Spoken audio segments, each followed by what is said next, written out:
¿Hay algún aspecto de su vida que consideraría que está fuera de control? ¿Qué del manejo de su dinero? ¿Hay descontrol?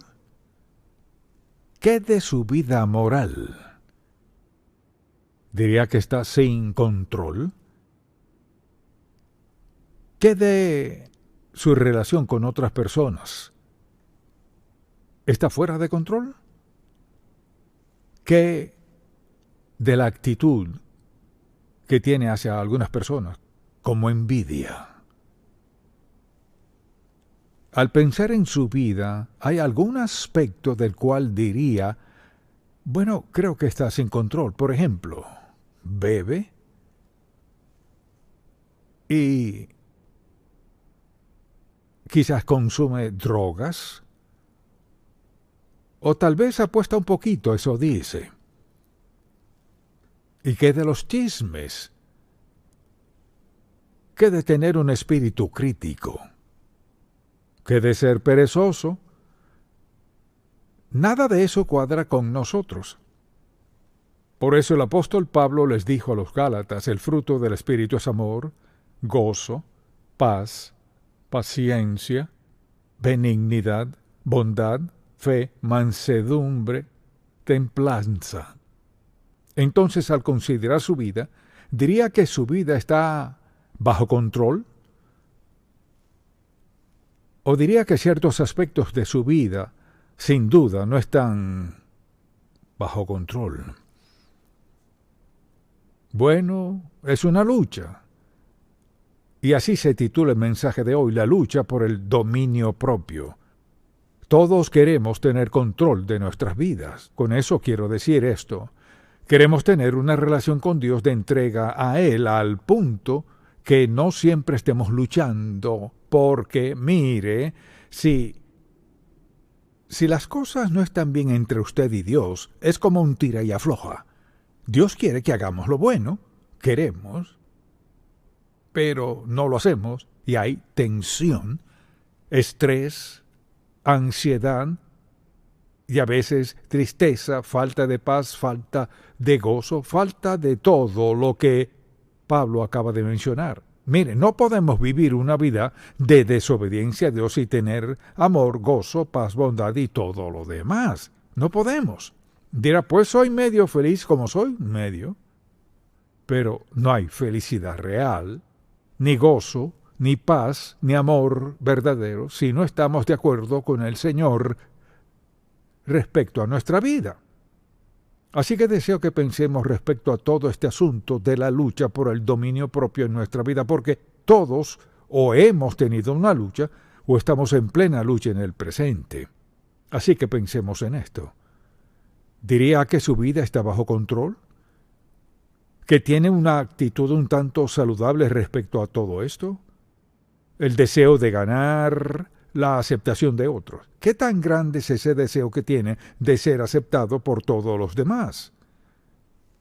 El deseo de ser amado por otros. Quiere que le amen. O sea, tener una relación cercana.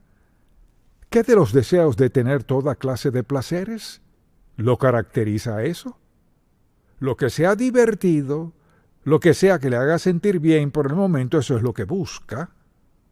Vivimos en una sociedad que está muy orientada a lo sexual, y el apóstol Pablo vivía en una sociedad que era una fosa séptica de inmoralidad.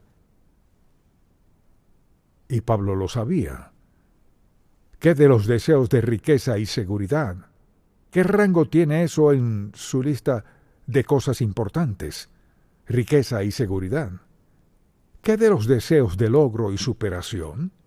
¿Es saludable ese deseo o quiere superar a los demás? ¿Quiere ser mejor que otros? ¿Qué del deseo de tener notoriedad y fama? Mire, por eso es que la gente comete atrocidades. Tendrán su nombre y su foto en la televisión, en el periódico, pero mire cuánto les costó. Diría que tiene un gran deseo de felicidad. Si eso es cierto, ¿qué hace para ser feliz? ¿Qué hace para ser feliz? ¿Qué de su deseo de atractivo personal? ¿Es eso malo? No, no lo es, pero requiere mucho de su tiempo y de su mente. ¿Solo quiere lucir bien o quiere lucir bien y mejor que alguien más? ¿Sientes aflicción? Si tan solo pudiera arreglarme el cabello como el de ella, o si tan solo pudiera vestirme como ella o como él. ¿Qué del deseo de control? ¿Tiene el deseo de controlar a otros? De algún modo tiene que ser el número uno. Y en su negocio no es el número uno, pero le gustaría serlo, quiere serlo. También, por ejemplo, un deseo de aceptación propia. Solo quiero aceptarme tal como soy. Ni usted ni yo nunca seremos alguien más. Piense en esto. No importa quién sea, ni cómo se perciba usted mismo, ni lo que quiera hacer en su vida, nunca será como alguien más. Dios le creó tal como es. Ahora, sea que distorsionemos eso por nuestras acciones o actitudes, eso es otra cosa. Pero al pensar en todo esto diría que su vida está bajo control, que tiene una actitud un tanto saludable en torno a todos estos aspectos. Ahora, hablemos del dominio propio. El dominio propio en sí es pensar antes de actuar. Lo que no hace mucha gente, pensar antes de actuar y considerar seriamente los resultados que tendremos. ¿Diría que eso es cierto en su vida? Su vida está bajo control, piensa antes de actuar. Se trata de la lucha por el dominio propio. Desde el versículo 19 del capítulo 5, Pablo nos prepara para los frutos del Espíritu al decir en versículo 19, y manifiestas son las obras de la carne. Ahora, note lo que dice, hay frutos del Espíritu, o sea, lo que acabamos de mencionar, amor, paz, gozo. Estas actitudes vienen a ser de la labor del Espíritu Santo en nosotros, pero fíjese cómo contrasta eso en el versículo 19. Y manifiestas son las obras, nuestras acciones de la carne, nuestra manera de vivir, que son, y las primeras tres tienen que ver con sexualidad. Dice adulterio, fornicación, inmundicia, lascivia, idolatría, hechicerías, enemistades, pleitos, celos, iras, contiendas, disensiones, herejías, envidias, homicidios, borracheras, orgías y cosas semejantes a estas, acerca de las cuales os amonesto, como ya os lo he dicho antes, que los que practican tales cosas no heredarán el reino de Dios. Mucha atención. Quizás esté sentado hoy aquí o en donde esté y diga, pues supongo que no iré al cielo porque he hecho una de todas esas cosas. La palabra clave en el pasaje es, os lo he dicho antes, que los que practican tales cosas. No entraré en detalles en cuanto al verbo griego usado aquí, pero significa que es una forma de vida. No es que no haya sucedido en su vida, porque lo más probable al ver esta lista es que todos, hasta cierto punto, a veces hemos cometido uno o todos esos. Pero no es una práctica ni una forma de vida. Al aceptar a Cristo, nada de eso cuadra con quienes somos. Al decir los que practican tales cosas, es su estilo de vida. Alguien que bebe todo el tiempo, es su estilo de vida. Alguien que siempre está en algo sexual, es su estilo de vida. Podemos hacer una lista. Si esa es su forma de vida, está entregado a eso, dice que no heredarán el reino de Dios. No estamos diciendo que alguien que haga algo de esto no irá al cielo. Pero si ha llegado al punto que los practica, es su forma de pensar, es parte de su ser, es porque no es salvo. No puede vivir así continuamente siendo salvo en verdad. Dirá, bueno, pensaba, no. Escuche lo que dice, los que practican tales cosas, no heredarán el reino de Dios.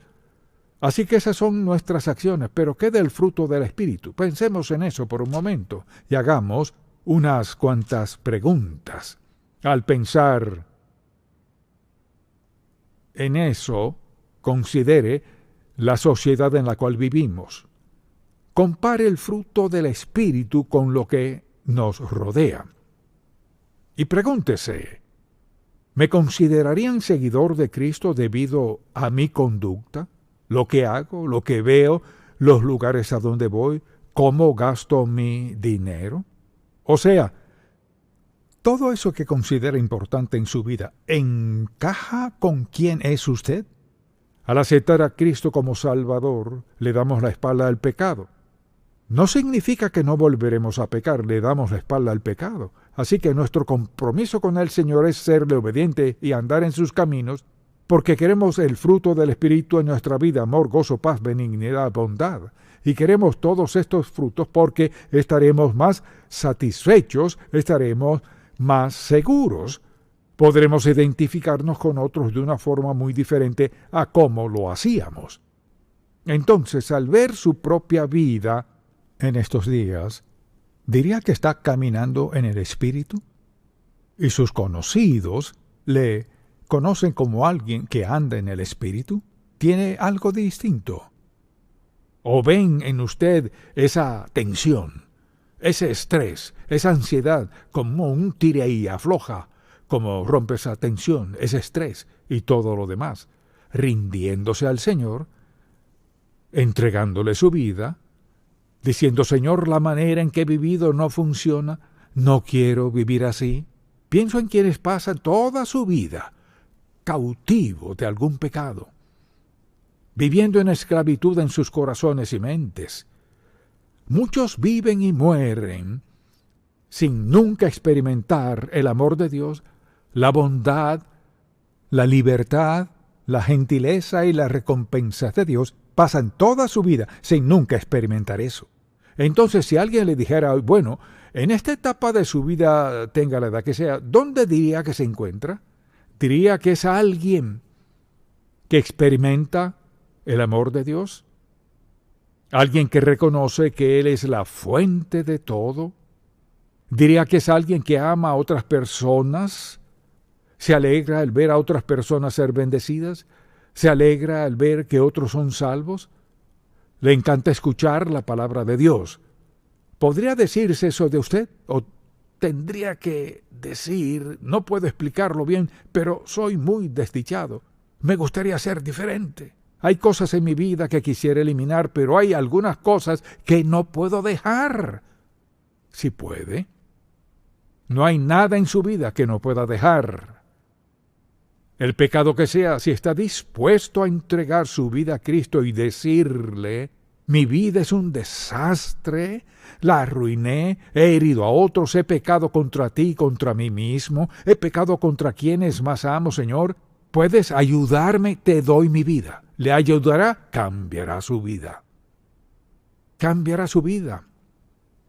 Dominio propio. Diría que su vida está bajo el control de Dios. Si no, permítame preguntarle, ¿es feliz? No lo es. ¿Está satisfecho cómo le va en la vida? No. No puede vivir fuera de la voluntad del plan, el propósito de Dios para su vida y ser feliz. No puede. No el verdadero gozo, ni la paz real, ni ninguno de esos frutos del Espíritu. Eso no estará en su vida. El fruto del Espíritu, no de la carne. Y lo que más me concierne es cómo la gente vive y al ver su pasado piensan, bueno, ¿por qué me sucedió esto? ¿Por qué no fui bendecido? ¿Acaso no fue por no escuchar a Dios? Si vivimos en desobediencia ante Dios, sufriremos las consecuencias. Es decir, todos los que decimos ser seguidores de Cristo, no hay excusa aceptable para que no tratemos de llevar una vida consagrada, en la cual el Espíritu Santo controle nuestra mente y nuestras acciones. Cuando Él tiene el control, pensamos antes de actuar, nuestras acciones siguen su propósito, su plan y su voluntad para nuestra vida. Entonces, ¿cuál es la clave para nuestro dominio propio? En este breve pasaje bíblico, Pablo nos da una oportunidad de examinarnos para ver dónde estamos en nuestra relación con el Señor. Entonces, dominio propio requiere que pensemos antes de actuar. Eso debe escribirlo. Dominio propio requiere que pensemos antes de actuar. Y el problema es este. La gente actúa antes de pensar y luego se lamentan. Entonces hay que tener un firme deseo de obedecer a Dios. Sin un gran deseo de obedecer a Dios no llevaremos una vida consagrada. No superaremos casi cualquier cosa sin ese firme deseo de que Dios nos faculte. Así que debemos creer en nuestro corazón que el Espíritu Santo, quien mora en nosotros, nos facultará. Pensemos en esto. Jesucristo sabía todo sobre tentaciones, pruebas y todo lo demás. Por tanto, cuando nos prometió el Espíritu Santo, sabía lo atroz que era la sociedad en aquel tiempo. Al aceptar a Cristo como nuestro Salvador, el Espíritu de Dios vino a nuestra vida para facultarnos para vivir en cualquier sociedad donde vivamos, para vencer toda clase de pecados. Así que no es usted solo contra su entorno, sino usted y el Espíritu Santo, quien ha prometido darle lo que necesite para ser victorioso. Está allí con solo pedírselo y entregarle su vida. Al pensar en eso, considere que tiene alguien para ayudarle a superar esto. Así que considere muy en serio estas preguntas. Piénselo por un momento. Antes de hacer cualquier cosa, pregúntese, ¿cómo me afectará esto espiritualmente? En segundo lugar, ¿cómo me afectará esto económicamente? ¿Y cómo afectará mi salud? Mucha gente hoy está donde está físicamente por haber quebrantado las leyes físicas que Dios les ha dado. Luego se preguntan por qué están donde están. Así que a menudo es una violación de un principio que Dios les ha dado. Pensémoslo, ¿cómo esto afectará en lo espiritual, en lo económico, en mi salud? ¿Cómo esto afectará la manera en que otros me ven? Dirán al verle, ella está muy entregada al Señor. Puedo percibir que él está muy dedicado al Señor. Nunca lo convencerían de ir a ese lugar. Nunca permitirían eso en su vida. Es decir, al pensar en su vida, ¿cómo le ven los demás? No perfecto, nadie es perfecto, pero le ven, mucha atención, le ven como un verdadero creyente. Ven en usted a alguien que no solo dice ser creyente, sino una persona que lo vive, no perfecto, pero ven la diferencia en usted. Entonces, hágase esta pregunta, todas estas preguntas, y pregúntese, ¿cuáles son las consecuencias de mis acciones? ¿Mis compañeros de trabajo me ven como alguien que ha llevado una vida cristiana? ¿Mis amigos me ven como alguien que hoy fue sincero en esta situación? ¿Me ven otros como alguien que es muy insensato con el dinero? ¿Irresponsable con mi vida moral? ¿Irresponsable con mi actitud? Dicho de otro modo, es el fruto del Espíritu, evidente en nuestras vidas a diario, cada día. Pensemos un momento en esto. Dios ha provisto lo mejor de Él para nosotros y mire, no he dicho que sea fácil. No es fácil. A veces es difícil tener lo mejor de Dios, pero permítame preguntarle, ¿qué es mejor que lo mejor de Dios? Nada. Entonces, cuando Pablo escribió toda esta carta de Gálatas, escuche lo que dice, por ejemplo, dice en el último capítulo, no os engañéis, Dios no puede ser burlado, pues todo lo que el hombre sembrare, eso también segará. En todos estos 6 capítulos nos anima a vivir como agrada a Dios. ¿Y qué dice? No os engañéis, o sea, no crean la mentira del diablo. Dicho de otro modo, no podemos burlar a Dios y decir, no creo en Dios y todo lo demás. Todo lo que el hombre sembrare, eso también segará, aunque lo crea o no. Dios no puede ser burlado, pues todo lo que el hombre sembrare, eso también segará, punto. Quizás diga, bueno, no creo que uno siempre coseche lo que siembre, entonces eso sería decir que Dios mintió. Le diré otra razón para creerlo. Vea a su alrededor. Ve a sus amigos que toman. Ve a quienes se drogan. Quienes viven en inmoralidad a diario. Quienes se engañan si pueden, mienten si pueden y se jactan de eso. No querrá esa clase de vida porque, mire, no podemos cambiar la ley de Dios. No podemos cambiarla y su ley es cosechamos lo que sembramos. Piense en esto. Ha estado sembrando algo todos estos años. Ahora Dios dice que segará una cosecha. ¿Acaso algo se le escapa a Dios? No. ¿Acaso Dios es sentencioso? No. El problema es que escuchamos lo que dice, pero no lo creemos. Por ejemplo, si alguien me dijera, le diré algo, pastor, si usted baja hasta acá, sucederá esto. Si lo hace, se fracturará la pierna. ¿No sería sensato ver esos 4 escalones y decir, pues lo haré de todos modos? ¿Sabe qué? Justo es lo que hace la gente cuando escuchan la palabra de Dios y luego dice, bueno, sí creo eso, pero salen y hacen todo lo contrario. Ahora preste mucha atención.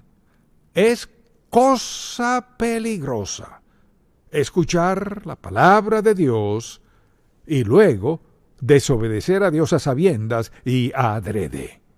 Peligroso. Porque lo que el hombre siembre, eso cosechará.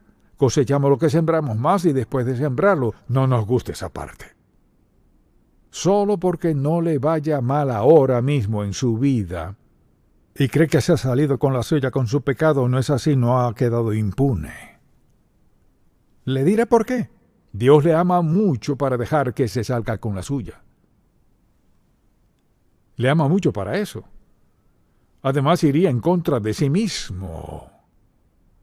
Dios ha escogido lo mejor para quienes están prestos a escuchar, rendirse y andar en sus caminos. Tiene lo mejor. No vea a los demás ni se compare con ellos. Dios tiene un plan para su vida. Él tiene el mejor plan para su vida. Pregúntese, ¿qué estoy haciendo en mi vida que, mucha atención, que estoy haciendo en mi vida que está robándome de lo mejor de Dios? ¿Qué es? ¿Qué está haciendo que está robándole lo mejor de Dios? Creando estrés, tensión, conflicto, un tira y afloja en su vida. ¿Qué hay en su vida que no puede dejar, que quiere